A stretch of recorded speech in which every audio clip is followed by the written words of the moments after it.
We begin this morning talking about the state of the economy, the Fed, and sort of where markets are headed from here after a very busy week for corporate data, but also a busy week in the world of central banking and economic data. Joining us now to discuss is Mohamed El-Erian, President, Queen's College, Cambridge University, and Chief Economic Adviser at Allianz. Mohamed, great to talk with you once again. Let's begin with the Federal Reserve and what we heard from Fed Chair Jay Powell earlier this week. I think sounding a little bit more dovish after some fairly hawkish economic projections, perhaps back in June. How did you read his comments and the market's, let's say, muted reaction to sort of what we heard? If anything, maybe more of a risk-on type environment in the wake of that.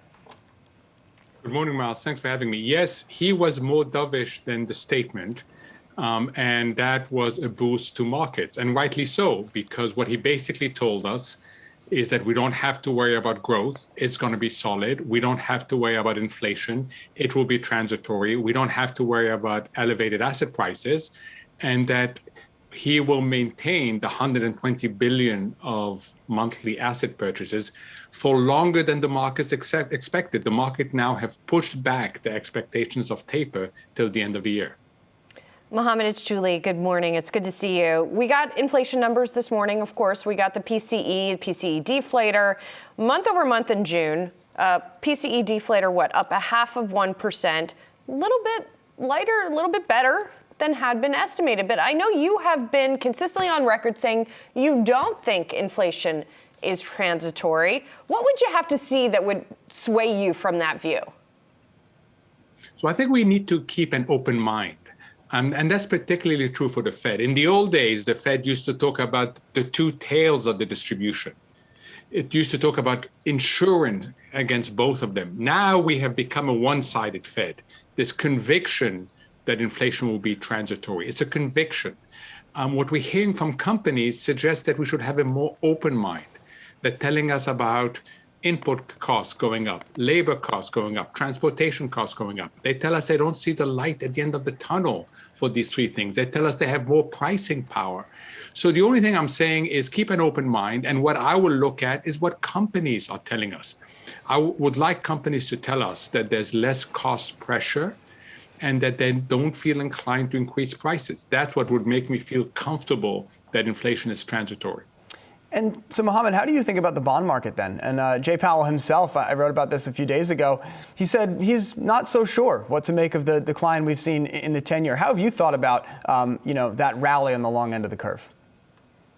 So if the Fed is going to be more dovish than people expected, if it will continue buying emergency level bonds at 120 billion, if it's going to continue buying mortgages, even though the housing market is red hot, then the bond market will respect that. You want to respect the buyer, especially when the buyer happens to be the Fed, printing press in the basement, pursuing non-commercial objectives, meaning it is not price sensitive. And what you get are people buying ahead of that. Who's buying?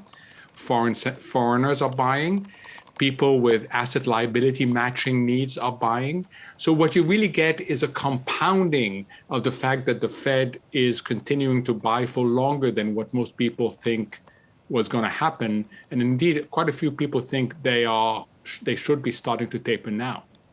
Mohamed, I want to switch gears because I want to get your thoughts on the sort of retail trading revolution, for lack of a better term. And of course, it's fresh in our minds because of the Robinhood IPO, which did not have a huge positive reception, right? How are you thinking about that trend, where we are in that cycle, and whether or not this represents an inflection point?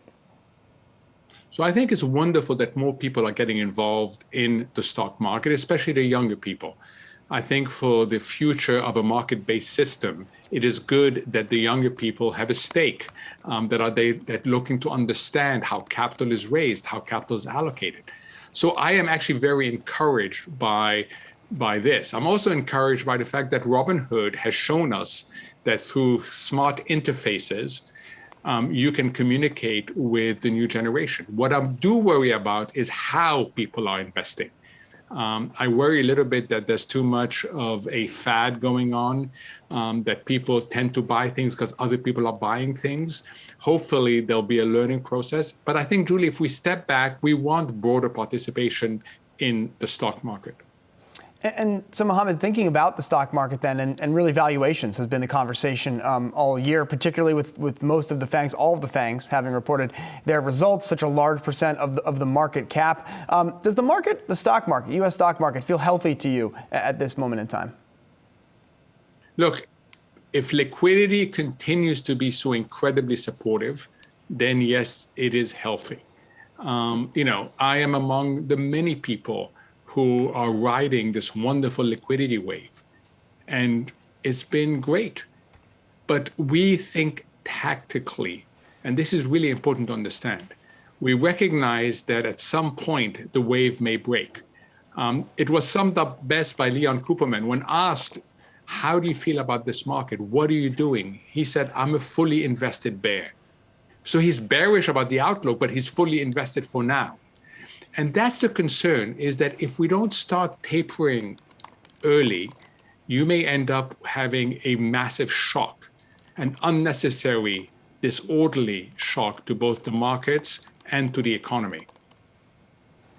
And Mohamed, speaking of shocks, the last couple of weeks, we have seen a number of headlines related to Chinese regulatory actions that I think have taken a lot of U.S. investors by surprise. Does this concern you just in terms of, as analysts and strategists like to say, having visibility on this pocket of the market and whether we can trust so many of these businesses that have come indeed to the U.S. markets? So there's two elements of contagion we should look at, and they are indirect. So I don't worry that there will be a cascading effect through the markets and the economy, but I keep an eye on two indirect effects. One is what I call the index effect. China has grown to be quite a big portion of the emerging market indices. And to the extent that China becomes less investable, which is what's going on right now, people may start selling the index as a whole.